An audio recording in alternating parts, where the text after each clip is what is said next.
no entendemos por qué pasa esto, por qué funciona esto. Entonces, esta charla es un poco dar la vuelta y es tratar de saber por qué pasan las cosas y entender para ver cómo armamos nuestras campañas y lo mal que estamos haciendo con nuestras campañas, digamos, por qué no dan resultados las campañas contra los ataques de ingeniería social. Pero no quería empezar esta charla sin buscar en Wikipedia algo básico, digamos, ¿no? Que era la definición que ellos ponen, pero lo que me gustó de esta definición es que en realidad tiene dos partes, que es la definición para seguridad informática y la definición para ciencias políticas, en donde dice que la ingeniería social en ciencias políticas son esfuerzos para incluir actividades, relaciones y acciones sociales, e implementar o aproximar programas de modificación social. Ahora, si nosotros juntamos todo lo que sabemos de ingeniería social más estas definiciones políticas, entendemos por qué nos va como nos va, digamos, ¿no? Con nuestros políticos, digamos, ¿sí? Evidentemente estamos teniendo muchos problemas con esto, digamos, ¿sí? Ahora, de todas estas definiciones, y siempre uno cuando empieza a hablar sobre la ingeniería social, lo primero que va a leer es que es el arte de influir en los demás, el arte de modificar las estrategias, el arte de hacer engañar a una persona, etcétera, etcétera. Y para mí es algo que va más allá de esto, que tiene que ver con las emociones. Cuando yo empecé a trabajar con temas de ingeniería social, en esa época, digamos, acuérdense de algo muy sencillo, que era, no estaba Google, no estaba YouTube, digamos, no había libros de seguridad informática prácticamente, en español nada, seguro, y en inglés había muy pocos, y la ingeniería social era algo así como algo extraño. Y cuando yo empecé a trabajar en ese momento, mi tutor, el que me explicaba los temas del lado oscuro del mundo del pentesting, digamos así, yo fui y le dije, mira, quiero saber qué es la ingeniería social. Y él me dijo, lee un libro de autoayuda. Imagínense mi cara, libro de autoayuda, ¿para qué quiero leer eso? O sea, yo trabajo con computadoras porque no me gustan las personas. O sea, ¿por qué tengo que leer un libro de autoayuda? Y él me decía, vos lees el libro de autoayuda, pues vení. Bueno, yo me puse a buscar, hasta que finalmente un amigo me trajo un libro de autoayuda de España, lo leí y fui con todo ese cúmulo de conocimiento a mi tutor y le dije, no entendí. ¿Para qué es la ingeniería social después de haber leído este libro? Y él me dijo, Claudio, la ingeniería social es algo básico. Si vos lográs convencer a una persona de que haga algo sin ponerle un arma en la cabeza y encima está contenta por haberlo hecho, eso es ingeniería social. Y dije, mirá vos, qué bien. Le digo, ¿y para qué me hiciste leer este libro? No, porque no tenía nada que ver en el libro. Y él me dice, porque el libro habla sobre las emociones todo el tiempo. Y ahí es donde yo empecé a relacionar las cuestiones. Digo, ¿por qué? ¿Qué tienen que ver las emociones? Las emociones, en realidad, es algo tan nuestro, es algo tan ocupado por la corteza frontal de nuestro cerebro, digamos, que nos permite cambiar estados de ánimo y hacer acciones que no queremos hacer, sin habernos dado cuenta de que las estamos haciendo. Y lo interesante de las emociones es que si yo estoy en un mal día, digamos, puedo convertir desde mis emociones de mal día al otro a que también tenga un mal día, digamos, ¿sí? O lo puedo hacer que tenga un buen día, o sea, mis emociones influyen en los demás y las de los demás influyen en mí. Entonces, si yo aprendo a controlar mis emociones, puedo influir a los demás. ¿Se entiende? De eso se trata la ingeniería social, de la manipulación de las emociones. Después podemos usar un montón de herramientas. ¿Sí? Hay montones de herramientas, está SET, hay montones de herramientas muy útiles que nos pueden llegar a servir. Pero si entendemos que el objeto pasa por modificar las emociones de los demás, vamos a saber cuándo aprovechar o no una situación.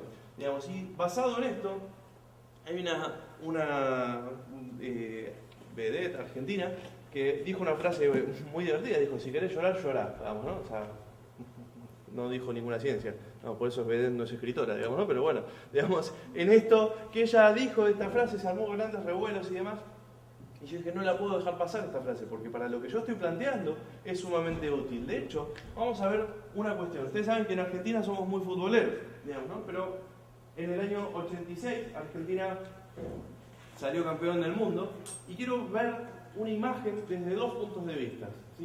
Quiero que escuchen la misma jugada, el mismo gol relatado por los argentinos y el mismo gol relatado por los ingleses, ¿sí? Esa es la idea de este.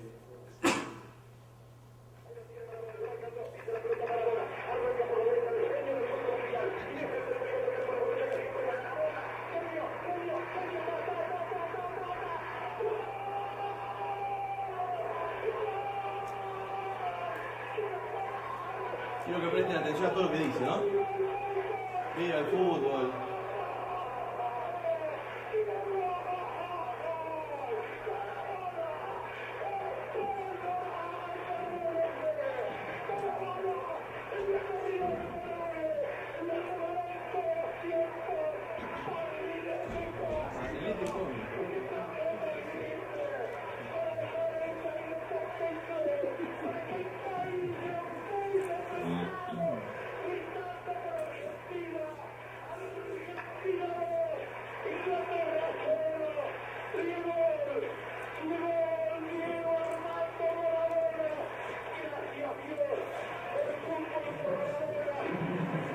emocionado.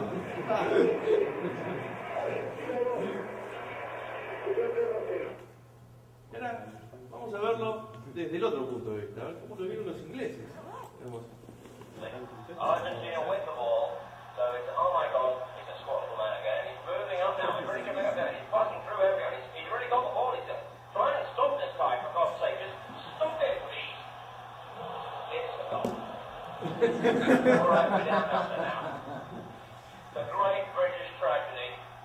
Nada como ser argentino. Lo usaron en una publicidad, pero fíjense qué interesante, digamos, cómo se ve de distintas maneras una misma situación. Porque ustedes seguramente escucharon 1000 veces hablar de una frase típica que es: una imagen vale más que 1000 palabras, ¿no es cierto? Esa la han escuchado. Entonces yo lo que digo es que si a esa imagen le agregar sonido, vale mucho más todavía. ¿Por qué? ¿Saben que cuando yo tenía 13 años empecé a trabajar haciendo video edición, editaba videos para programas, etcétera, etcétera? Y una de las cosas que me divertía a los 13 años era cuando venía gente a hacer algún social, que quisiese cumpleaños, etcétera, etcétera, y era usar la misma imagen y cambiarle la música. Entonces le ponía música que era alegre y la gente se mataba de la risa por las imágenes, y después usaba la misma imagen, no compaginaba nada, pero ponía música triste, melancólica, y la gente se ponía a llorar y lloraba y lloraba, digamos. Y era lo maravilloso de ese mundo, es que te permite controlar y jugar con eso de manera tal que después esa persona queda sensible para lo que vos necesitas. Obviamente en ese momento yo no lo entendía para qué era, no, pero me causaba gracia la relación, lo que pasaba con esas imágenes, ¿sí? De hecho, en la ingeniería social nos cuesta trabajo.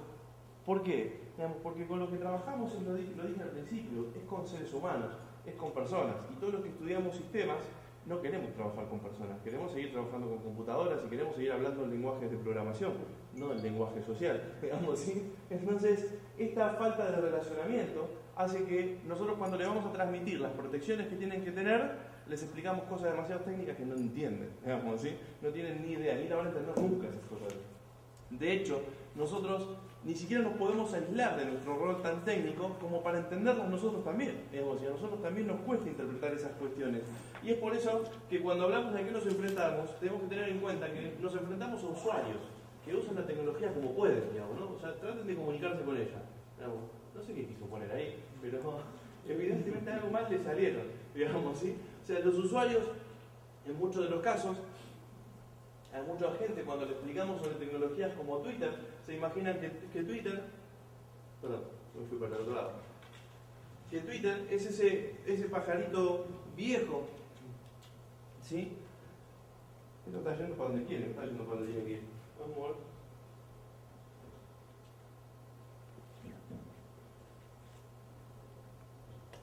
Que Twitter es ese pajarito viejo del dibujito animado, ¿es como así? Bueno, se volvió loco esto. Ahí está. Y en base a esto, cuando nosotros tratamos de interpretar las cuestiones o los problemas que ellos tienen, nos enfrentamos a una realidad distinta, y eso hace que las cosas no funcionen. De hecho, todos los que han trabajado en campañas de awareness alguna vez para tratar de concientizar a los usuarios, seguramente han llegado todos a la misma conclusión, que lo mejor es contratar a un nicho y que se deshaga todo, digamos, ¿no? Pero como no lo podemos hacer porque los necesitamos. No solamente eso, que las empresas se ve mucho que por más awareness que uno le dé seguridad a la gente muchas veces no hace caso. La gente no hace caso. De hecho, yo tengo una teoría con respecto a eso. Digamos, aquí debe pasar exactamente lo mismo. En Argentina se hacen muchas campañas con respecto al uso del cinturón de seguridad, al uso del casco en las motos, etcétera, etcétera. Y la gente las usa cuando ponen multas. Si sacan las multas, lo dejan de usar. ¿Sí? Aparte es periódico eso, digamos. Ponen multas, lo usan. Sacan multas, no usan más. Funciona siempre así. Digamos, ¿y por qué se da eso? Uno, cuando lo intenta analizar, dice, las campañas dan resultado, y en parte sí, pero la realidad es que las personas no lo están aceptando, y el problema es que no es su cuenta de Twitter, o su cuenta de las redes sociales, o su cuenta bancaria, es su vida, e igual no lo aceptan. Digamos, eso quiere decir que en nuestra naturaleza está el enfrentar los riesgos, ¿sí? Enfrentar por desconocimiento. ¿Cuándo cambiamos nuestras actitudes? Cuando nos pasa algo malo, ¿sí? Cuando tuvimos un accidente y nos rompimos la cabeza, nos ponemos el casco a la próxima vez que nos subimos a la moto. Antes no lo usamos, el casco. Digamos, pero así funcionamos. Entonces, querer nosotros, los técnicos, que nos hagan caso en todo, es ser demasiado pretencioso. De hecho, ¿cuántos de ustedes siguen todos los consejos que los médicos les dan, por ejemplo, los odontólogos, lo de los dientes? O sea, ¿cuántas veces van a hacer los controles dentales? ¿Cuántas veces van al médico? O sea, en nuestra naturaleza no está, digamos, entonces no vamos al médico. Y el médico dice, deberías venir 3 veces por año. Yo voy la próxima vez que me enfermo, me duele algo mucho, si no tampoco voy, digamos, ¿sí?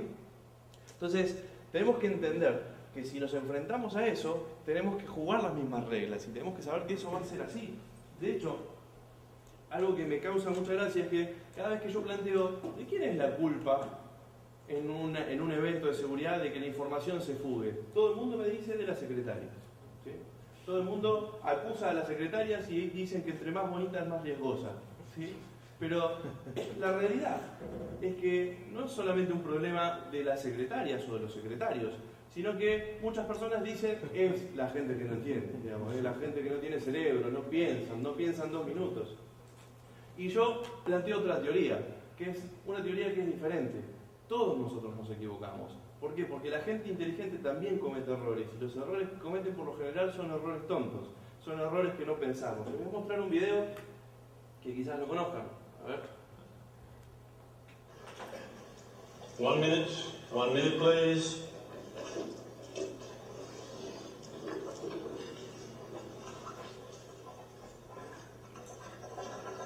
Time, thank you.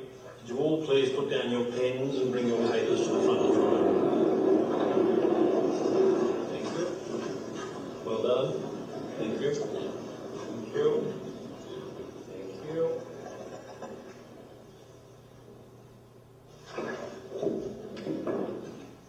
Oh, sorry, too late. Gave you plenty of warnings at that time. You failed.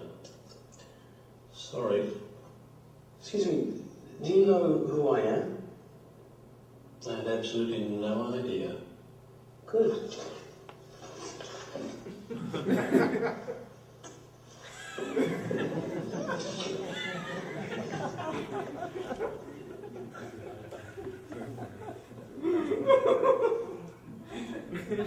A algún más de uno se le ocurrió una idea, me parece, en algún examen. Pero en realidad, la ingeniería social se basa en aprovechar procesos fallidos, encontrar dónde está esa falta y tratar de abusar de ella en el momento exacto, digamos, ¿no?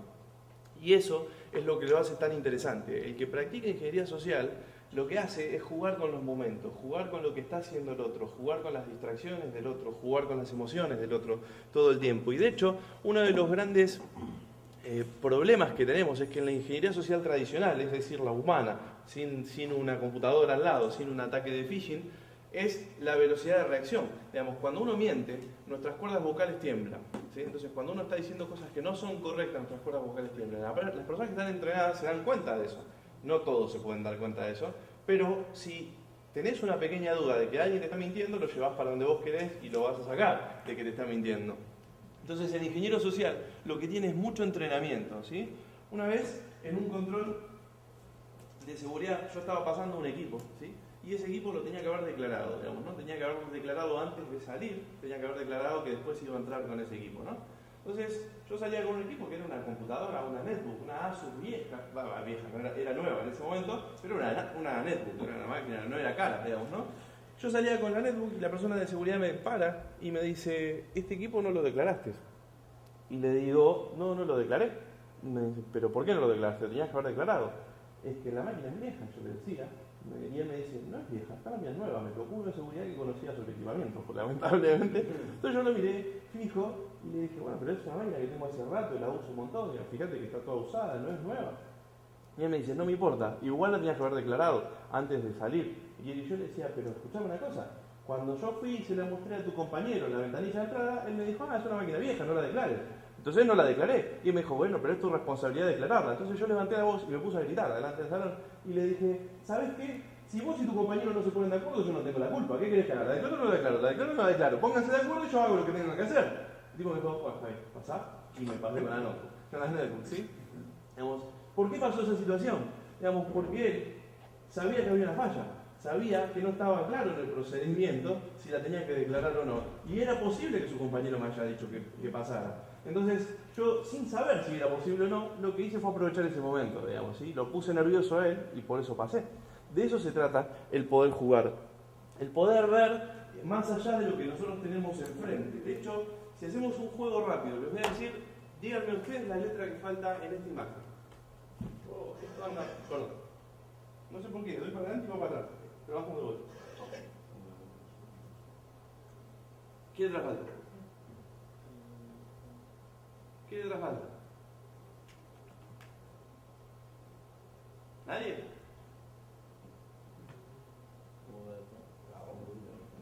N. ¿Quién dijo? ¿Quién dijo N? ¿Por qué? Solamente pensé que una O y por lo general siempre, no sé, acaba en N. Bien. 1, 2, 3, 4, 5, 6, 7, 8, 9. N. De casualidad, pero era la 9. Era la N. ¿Sí? Fíjense que en realidad nosotros tenemos algo y nuestro cerebro ve letras.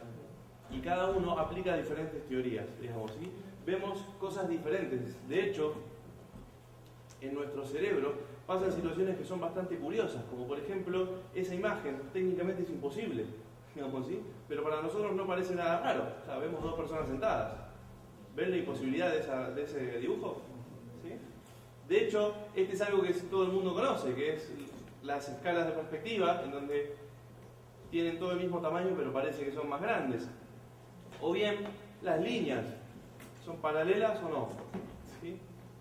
¿Qué es lo que pasa con nuestro cerebro? Nuestro cerebro acomoda las imágenes para ver lo que realmente necesita, es decir, descarta información para no analizarla e interpreta lo que debería haber ahí, ¿sí? Y no lo que realmente hay. Y ustedes dicen, ¿y esto qué tiene que ver con nuestro trabajo diario? Mucho tiene que ver. Mucho, tan es así que, por ejemplo, muchas personas se comprarían este iPhone 4S. ¿Sí? ¿Qué es lo que termina pasando? Nosotros en nuestros consejos de seguridad, ¿qué le decimos a la gente? Presta atención a que el texto que está en la URL sea exactamente el que corresponda. ¿Sí? La gente no lo ve. Más allá de lo que nosotros queremos que vea, no lo ve. ¿Por qué? Porque nosotros tampoco lo veríamos. Nuestro cerebro no está preparado para ese tipo de análisis tan rápido. De hecho, este estudio seguramente lo han conocido alguna vez. Lean ese texto.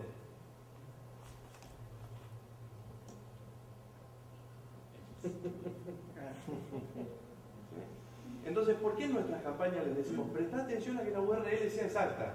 ¿Sí? Por más que no sea exacta, él no la va a ver, no se va a dar cuenta. No puede ser nuestro control ese, ¿sí? No puede ser un control humano ese, porque humanamente el cerebro ve y recompone la información de la manera en que la necesita. Y esto es lo interesante de todo esto, es que hay cosas que las saltea directamente, como por ejemplo este la de más. Este la de más acá no lo ve, digamos, ¿por qué? Porque le interpreta que el mensaje correcto sería sin ese la de más. ¿Sí? Si nosotros pudiéramos entender un poquito más de cómo funciona nuestro cerebro, podríamos saber que la atención no es tan amplia como pensamos que es, en realidad es bastante limitada. El poder de atención que nosotros tenemos es bastante limitado. Y de hecho, las distracciones y las suposiciones hacen que cometamos errores interesantes. Este es un diálogo que es lindo para poner. ¿Sí?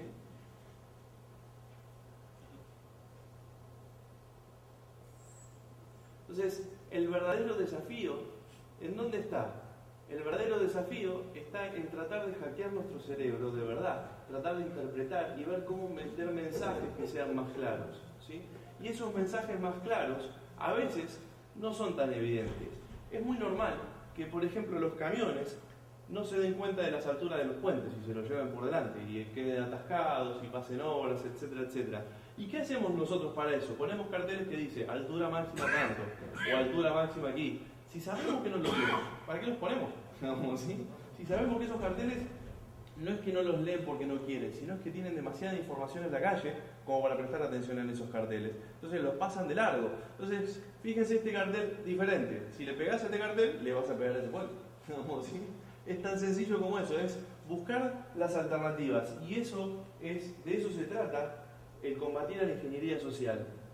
Y los procesos de atención están muy relacionados a lo que nosotros jugamos con los temas de la magia. No sé ustedes, a mí la magia me encanta, no soy para nada buen mago, digamos, intento hacer algunas cosas, pero no me salen muy bien, así que no vamos a hacer papelones acá. Digamos, pero lo interesante de la magia es que yo siempre, desde muy chico, me siento a ver un truco de magia tratando de interpretar qué es lo que está haciendo el mago, tratando de saber cómo lo hizo, no para arruinarle el truco, porque no lo voy a salir a decir, pero sí para entenderlo, quiero saber qué hizo, por qué funcionó y demás. Y me sorprende, y no paro de sorprenderme, porque realmente en esos momentos ellos juegan con dos procesos que son bastante interesantes de la atención, que se llaman top-down y bottom-up, digamos. Y básicamente son los procesos en donde hacen distracciones, ¿sí? Esas distracciones en donde te tienen muy atento a algo por este lado y hacen algo diferente por la otra mano. Entonces hacen un cambio brusco.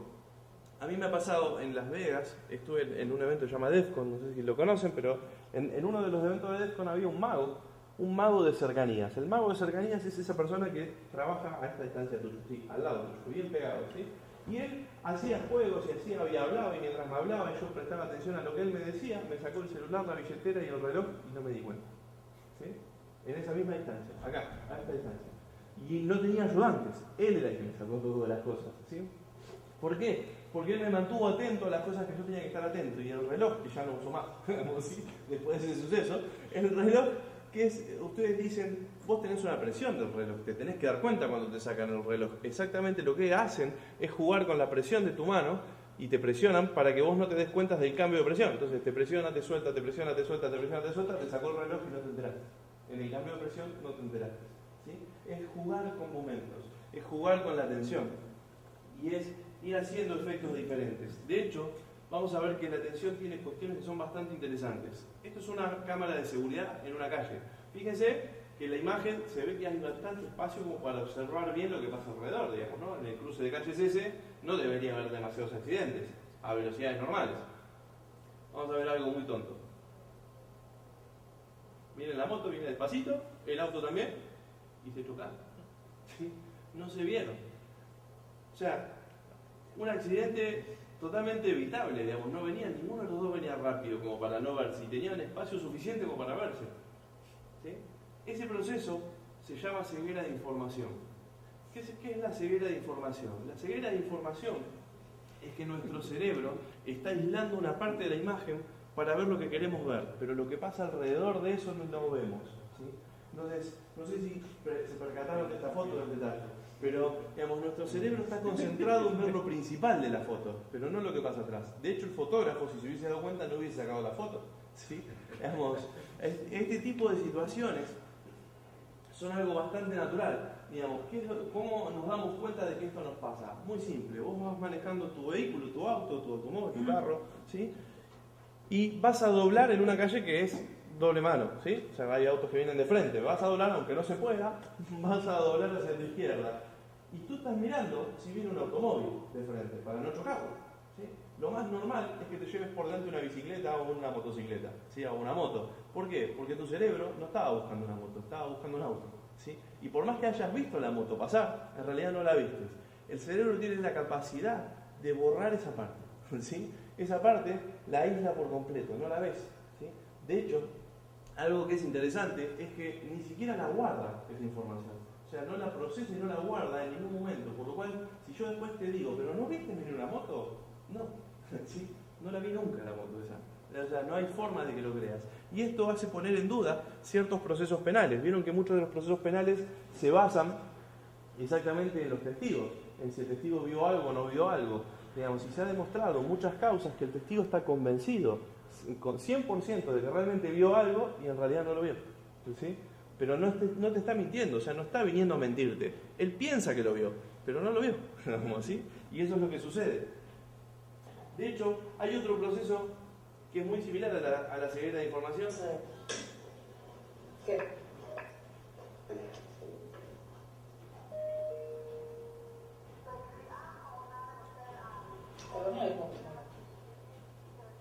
לא, נתנו לה לי משקפיים, אז אולי עכשיו. עדיין? עכשיו? קצת יותר דומה, אבל זה עדיין אתה משקפיים. עכשיו? זה מתקרב, אבל זה עדיין לא דומה, אתה בטוח שזה הדרכון שלך? זה עכשיו? ברוך הבא לישראל. יש להם תשמע. Hay un proceso que es muy similar a la ceguera de información, que es la ceguera por inatención. ¿Qué es la ceguera por inatención? Es cuando la gente ya ve las cosas, pero no las incorpora. De hecho, díganme si este gráfico en las campañas de concientización no lo vieron alguna vez. ¿Sí? O sea, el gráfico típico del triángulo de la disponibilidad, la integridad, la confidencialidad, etcétera, etcétera, que se usa en todos lados, la gente sabe que este gráfico existe, pero no interpreta lo que hace, no interpreta nada del contenido que tuvo esa charla. ¿Por qué? Porque es aburrido. ¿Sí? Esto sucede, el mismo proceso a mí la contabilidad no me gusta, definitivamente. ¿Sí? Entonces, yo trabajaba en una empresa hace muchos años en donde me obligaban a ir a charlas de contabilidad. Y de muchas otras cosas también, pero las de contabilidad eran las que yo odiaba, por eso me acuerdo perfectamente, digamos, ¿no? Entonces, cada vez que íbamos a esas charlas, yo iba y en realidad por debajo estaba con mi teléfono, en ese momento con la BlackBerry, mandando mensajes, respondiendo cosas, y no le prestaba nada de atención a la charla. Y un día, cambiaron el docente, y el docente que vino dijo: vamos a tener una charla, pero esta charla no tiene que ver con balances contables, ni con presentación de balances, ni con efectivización de balances y demás, sino que tiene que ver con balance personal. Cómo mejorar la economía de tu casa. ¿Sí? Ese día no llevé la BlackBerry. ¿Sí? La dejé en la oficina y me fui a la charla, a escuchar esa charla, que particularmente me explicó un montón de cosas que no tenía ni idea. Lo curioso es que todo lo que él me explicó era aplicable a la empresa. ¿Sí? Pero él le buscó la vuelta para convencerme. Vamos a pensar en nuestras charlas para combatir la ingeniería social. Llamamos a la gente y le decimos: vení que te voy a hablar de cómo evitar el phishing. No, Michel. ¿Por qué? ¿Por qué yo trato de convencerlo de algo que él no quiere? ¿Por qué hago esfuerzos por tratar de explicarle cosas técnicas que a él no le interesan? Si a él le interesara no hubiese estudiado sistemas, no hubiese estudiado lo que él estudió, digamos. ¿Sí? Entonces, si tengo que hablar con usuarios para convencerlos de algo, los tengo que traer por sus temas para que no se produzca ese efecto, el de la ceguera por inatención. ¿Este video lo conocen? Presten atención. Clearly, somebody in this room murdered Lord Smythe, who, at precisely 3:34 this afternoon, was brutally bludgeoned to death with a blunt instrument. I want each of you to tell me your whereabouts at precisely the time that this dastardly deed took place. I was polishing the brass in the master bedroom. I was buttering his lordship's scones below stairs, sir. I was planting my petunias in the potting shed. Constable, arrest Lady Smythe. But how did you know? Madam, as any horticulturist will tell you, one does not plant petunias until May is out. Take her away. It's just a matter of observation. The real question is, how observant were you? ¿Qué? Hoy se volvió loca la computadora. ¿Qué vieron que haya cambiado en esa escena? ¿Se dieron cuenta de algún cambio? ¿No? Sí. Vamos a poner la vuelta y ahora lo dejo de corrido. Clearly, somebody in this room murdered Lord Smythe, who, at precisely 3:34 this afternoon, was brutally bludgeoned to death with a blunt instrument. I want each of you to tell me your whereabouts at precisely the time ¿Qué that notaron? ¿Qué this notaron? deed took place. I La was flor, polishing the brass in the master bedroom. ¿Qué más? I was buttering his lordship's ¿Algo más? scones below stairs, sir. El sombrero. I was planting my petunias in the potting shed. Constable, arrest Lady La ropa del Smythe. investigador. How did you know, madam, as any horticulturist will tell you, one does not plant petunias until May is out. It's just a matter of observation. The real question Vamos a ver qué pasó realmente en esta escena.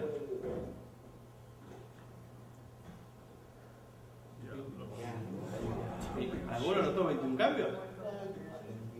Clearly, somebody in this room murdered Lord Smythe, who, at precisely 3:34 this afternoon, was brutally bludgeoned to death with a blunt instrument. I want each of you to tell me your whereabouts at precisely the time that this dastardly deed took place. I was polishing the brass in the master bedroom. I was buttering his lordship's scones below stairs, sir. I was planting my petunias in the Hasta el potting muerto shed. habían cambiado. ¿Vieron? Constable, arrest Lady Smythe. ¿Vieron que esto es lo que decía yo antes de la atención es muy limitada? Nuestro cerebro se concentra en lo que quiere ver, todo el resto lo anula por completo. Y esos cambios, nosotros, ¿por qué empezamos a pensar en algunos cambios? Porque la segunda vez que se los pasé, ustedes ya estaban buscando esos cambios.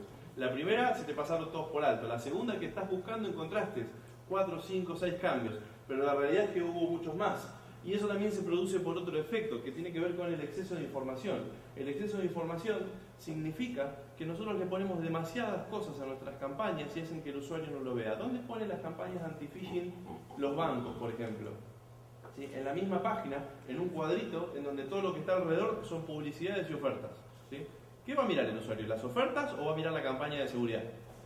No, obviamente va a mirar las ofertas, digamos, porque tiene demasiada información a su alrededor que hace que lo que él necesita ver no se vea. Y para un atacante, esos factores también se utilizan. El exceso de información hace que yo te vuelque demasiados datos para que vos pierdas el contexto de lo que estás analizando y hagas lo que yo necesite que hagas. ¿Sí? De hecho, muchas veces los ataques que se hacen relacionados con ingeniería social tienen que ver con cosas que son ciertas. O sea, te doy toda información que es cierta, pero te desvía la atención hacia donde yo quiero. ¿Digamos así? Lo interesante de nuestro cerebro es que además de saber, por más que yo sepa realmente cómo funciona nuestro cerebro y por más que lo analice, nuestro cerebro no lo podemos controlar. O sea, y de igual manera va a reaccionar así. Vamos a ver un video más.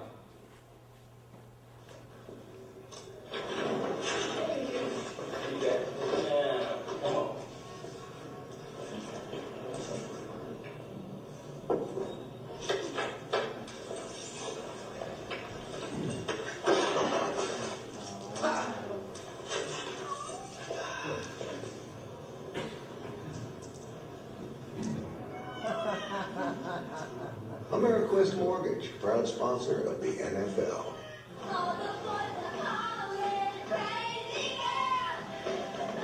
I hope she wins tonight. I know. Get out, whoever. You need to go.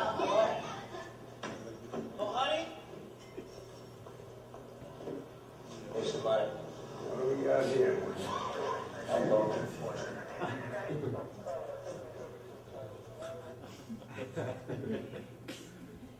Nuestro cerebro toma las decisiones por nosotros mismos, digamos, analiza una situación y las manipula como él quiere. Digamos, por eso nuestro efecto tiene que ver con cómo tratarlos, digamos, y es muy difícil combatir contra eso. De hecho, la pregunta es, ¿quién realmente de todos ustedes piensa que es multitasking? ¿Quién de todos ustedes dice, che, yo hago 200 cosas a la vez? O sea, estoy mientras escribo mail, estoy contestando a otro, estoy atendiendo a tal persona, me llamo mi señora, etcétera, etcétera. ¿Quién es multitasking? Todo el mundo es multitasking, igual que el iPhone dice que es multitasking, digamos, ¿no? En realidad, todo el mundo es multitasking y la realidad es que se han hecho estudios en donde se han demostrado que nuestro cerebro no es multitasking, sino que es serial, o sea, que atiende a un proceso a la vez. Digamos, lo que pasa es que eso es demasiado rápido, pero no tiene la capacidad de hacer dos cosas a la vez, digamos, nunca, de ninguna manera. De hecho, hagamos algunos ejemplos. ¿Se animan a hacer algunos ejemplos? ¿Jugar conmigo un ratito? Digamos, vamos a hacer un truco viejo. Es, dibujen con su mano derecha el número 6 en el aire, repetidas veces. ¿Sí? Vamos, anímense. El número 6. Y ahora con el pie izquierdo hagan un círculo, de afuera hacia adentro. ¿Sí? ¿Qué pasa? No están coordinando muy bien, ¿eh? Cuesta pensarlo. Nuestro cerebro no tiene la capacidad de procesar las dos cosas a la vez. De hecho, hay un experimento que es bastante interesante. Yo acá voy a poner unas palabras, ¿sí? Y lo que ustedes tienen que hacer es leer en voz alta, leanlo en voz alta, el color que está dentro de cada palabra, ¿sí? O sea, no lean la palabra, digan el color que está dentro de cada palabra. ¿Listos? Rápido.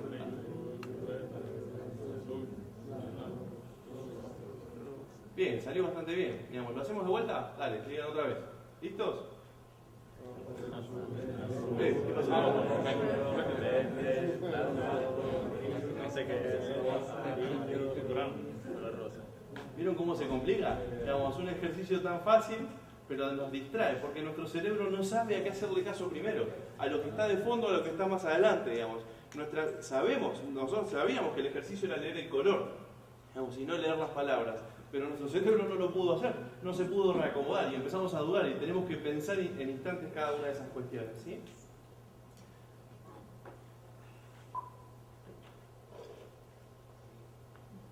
Perfecto. Bueno, voy a comenzar respondiendo a las preguntas de nuestro CEO. Usted quería saber cómo planificamos el próximo año. Jugando con el mismo ejemplo, ¿no? Liquidez, aranceles, demanda, retailer, organización, normalización. Para responder a las dudas de nuestro financiero Mi propuesta, señor Gallagher, es corporatividad, análisis, gerenciamiento, oferta, negociación. En cuanto a las inquietudes de nuestro gerente de compras, creo que estas pautas son las que deberíamos seguir. Fidelización, optimización, research, rentabilidad y objetivos.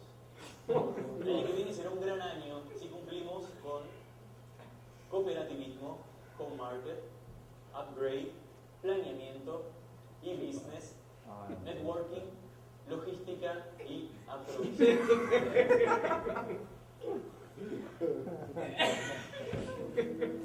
No se conforme.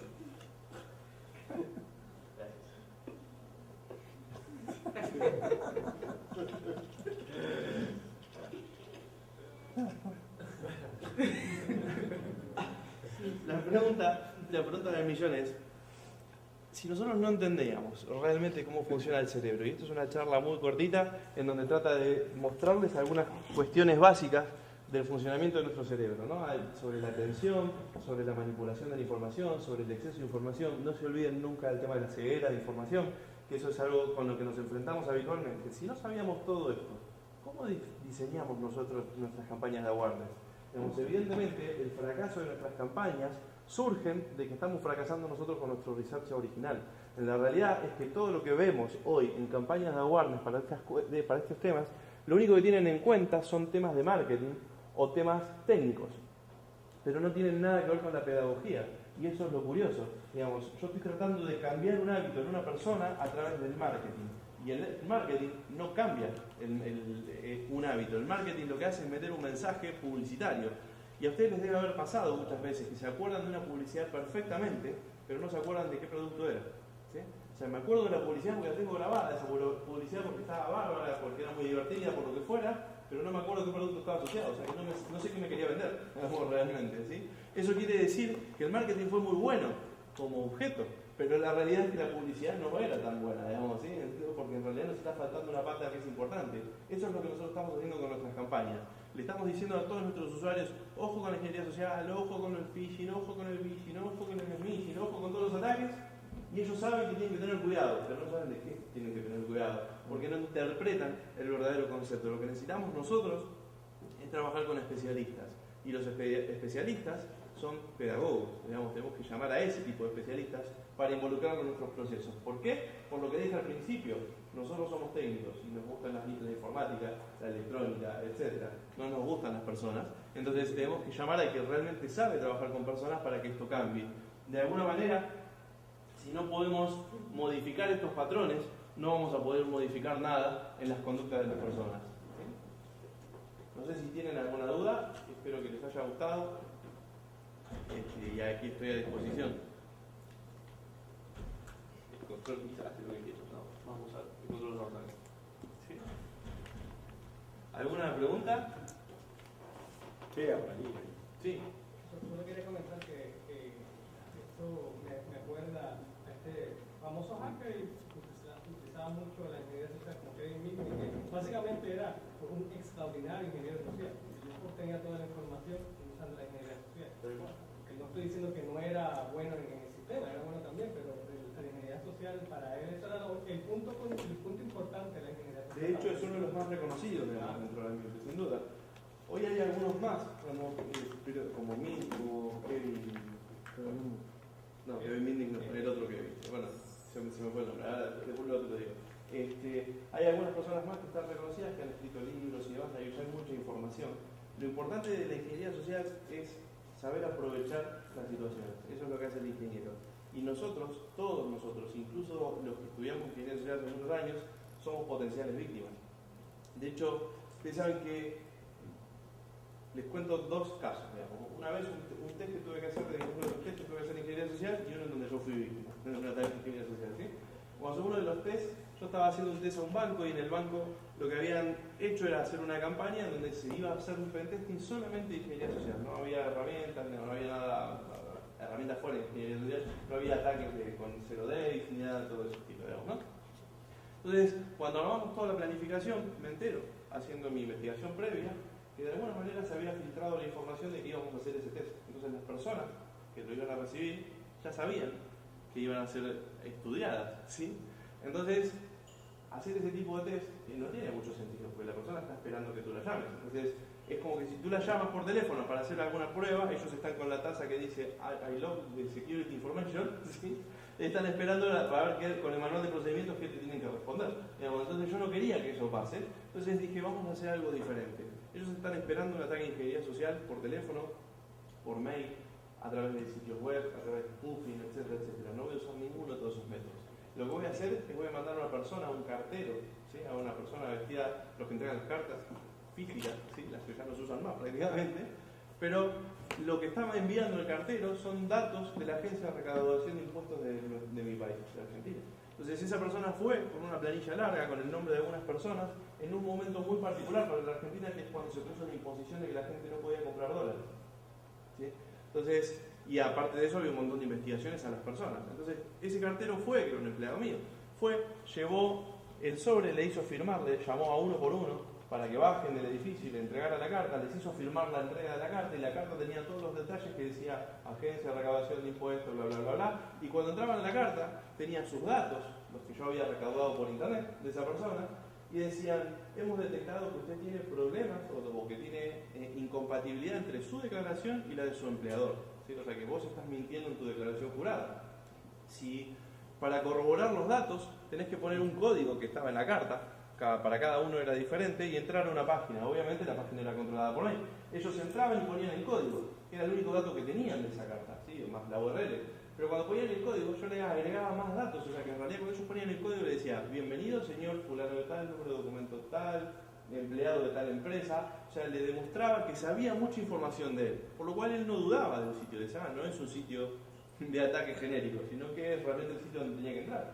Y cuando él entraba a ese sitio, yo le ponía como en modo de reto, digamos, tu declaración no se corresponde con la realidad, pero tenemos un acuerdo con el banco en el cual tú trabajas, por lo cual, si pones tu usuario clave del Active Directory, yo sincronizo contra el Active Directory y te digo si la declaración que él presenta en los sistemas se corresponde con el que tú has declarado. Entonces las personas que hacían, ponían usuario clave, ¿sí? El resultado fue que el 99,3% lo hizo, ¿sí? De esa empresa.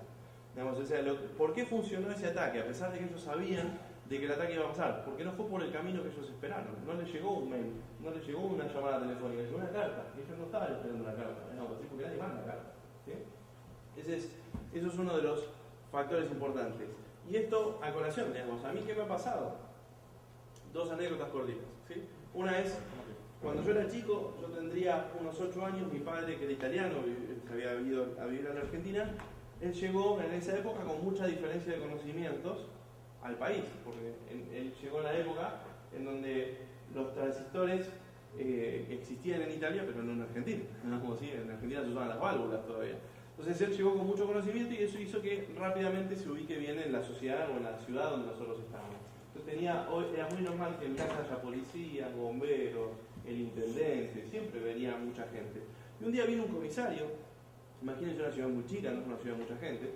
Viene un comisario del pueblo, era un hombre grandote, con voz ronca porque fumaba mucho, llega en su auto particular, vestido de civil, y entra al negocio de mi padre. Pero antes de entrar, él me toca la cabeza, yo estaba jugando afuera, y me dice, ¿qué haces, pibe? Vengo a ver a tu papá. Y cuando va a abrir la puerta, ve que el negocio, el local de mi papá estaba lleno de gente. Entonces no entró, se volvió hasta el auto, agarró su pistola, se la puso aquí, se sacó la camisa toda desprolija, ¿sí? Para aparentar como que estaba nervioso, y con la pistola en la cintura, abrió la puerta de golpe y dijo, Caraciolo, págame lo que me debes o empiezo los tiros.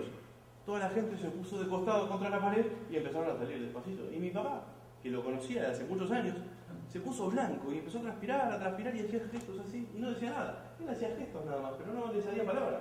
Y yo lo miraba, digo, ¿qué le pasa? No se da cuenta que es una broma, no le va a tirar ningún tiro. O sea, obviamente era una broma, pero no reaccionaba. Después el comisario se empezó a reír, igual la gente se fueron todas, las personas se fueron todas del local, no quedó nadie. Pero, a mí me quedó esa imagen de chico de por qué mi papá no había reaccionado. Y es que nosotros no estamos preparados para ese tipo de cambios. ¿sí? Para ese tipo de cambios de situaciones. El que está haciendo el ataque, el que está haciendo la broma, como en este caso, está pensando en lo que va a hacer, pero el que la recibe no estaba atento a esa situación, por eso no la puede controlar. Y eso explica por qué muchos de los secuestros virtuales, los secuestros telefónicos, dan resultado. Porque el secuestro telefónico, ¿cómo empieza? Empieza con una llamada en donde te dicen que tienen a tu hijo, un familiar, etcétera, etcétera, en un hospital y tratan de ser amigables contigo y tratan de buscar apoyo, y de repente esa conversación se da vuelta y se ponen muy violentos y dicen: si no me pagás van a aparecer los dedos cortados sobre una zanja, le voy a clavar un cuchillo en la garganta, y empiezan imágenes que en nuestra cabeza empieza a procesar y no logra interpretar de que quizás nuestro hijo sabemos que está en la casa del amigo al lado, ¿no? ¿Sí? Pero la situación que pasó, el cambio repentino, no nos deja pensar. Eso es lo que hace la ingeniería social. ¿Por qué? Porque lo que hacen es manipular nuestras emociones, lo que vimos hoy en toda la charla, ¿sí? Y es así que nosotros podemos ser víctimas en cualquier caso. Yo en una época tenía un local y lo quería vender. Allí existe algo que se llama la venta del fondo de comercio, que lo que yo vendo es el comercio funcionando con los clientes, los proveedores y más, y eso tiene un precio, ¿sí? Cuando yo lo vendí, por algún motivo, yo no sabía sobre venta de comercio, nunca había hecho ninguna, entonces lo que hice fue buscar las inmobiliarias más reconocidas en ese tipo de comercio. Busqué los diarios, la que más publicidades tiene, dije: esta, vamos a llamarle a esta persona, ¿sí? Y la llamé para vender el fondo de comercio. Por algún motivo que alguien no entiende, digamos, yo vendía mi fondo de comercio y yo terminé pagando. O sea, no sé cómo le dio resultados a esa operación, me parece que no me salió muy bien. Digamos, ¿qué pasó? Me engañaron en el contrato, en la firma del contrato. Digamos, las personas me convencieron de que tenía que firmar determinados papeles que para mí estaban bien. Cuando lo vio mi abogado, cuando entré en el juicio, dijeron: nadie se le ocurriría firmar este tipo de contratos. Y dije: bueno, yo no sabía. Digamos, que es lo mismo que nos dicen nuestros usuarios cuando caen en algún incidente. Bueno, pero yo no sabía, digamos, ¿no? ¿Por qué? Porque el atacante va a aprovechar el campo que él domina y el que nosotros no dominamos, ¿sí? Y nosotros no dominamos todo. Por más técnicos que seamos, por más buenos que seamos, también podemos ser víctimas. Por lo que les dije hace un ratito. Por más que sepamos cómo funciona, igual podemos ser víctimas. ¿Sí?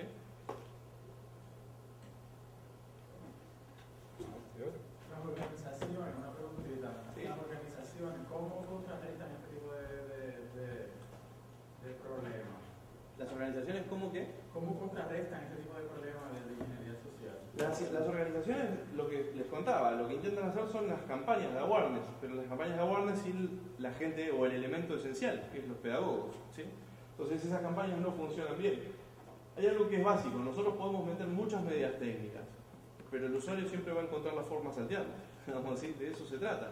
De hecho, eso es lo que hacemos nosotros para ganarnos la vida. O sea, cuando nosotros nos ponen un producto que es demasiado técnico, nosotros lo que tratamos de hacer es saltear las protecciones que tiene. A ver, ¿quién no hizo jailbreak a un iPhone en su momento, o rooteó un Android, o evitó determinados tipos de solicitudes de claves en algún producto, o lo que fuera? O sea, lo que hacemos es justamente saltear reglas. ¿Por qué? Porque es nuestra forma de vivir. ¿Por qué lo hacen los usuarios? Porque les sale así, o porque les sale natural. Digamos, ¿sí? Entonces, lo que ellos van a tratar es cualquier control que yo le ponga es saltearlo. Lo mismo que hacemos nosotros. Entonces, no pensemos que somos extraterrestres. Digamos, somos del mismo lugar. ¿Sí? ¿Alguien más tiene alguna pregunta, comentario? Pues ahora verán, ¿verdad? Tenemos un pequeño breakcito ahora. Y entonces pueden chequear en su schedule la próxima conferencia que quieren ir. Mucho gusto y